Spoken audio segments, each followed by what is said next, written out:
Hey guys, welcome to my channel. I'm norablue, but you can just call me Nora if you want. If you ask me why I use norablue as my nickname, well, in games I use Nora as my nickname and blue is a lovely color to me. And I don't know what you were expecting by clicking to this video, but I'm not a storyteller or an animator. I'm actually a game development student in college.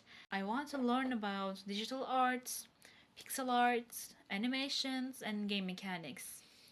Well, guys, I can actually draw, but my drawings don't have a soul. What I mean is, I can't draw clothes, hair, or any type of facial expressions, or landscapes, or objects, so I can't draw basically so many things. So yeah, this is my problem, and in this channel I will show you my learning process of all these things.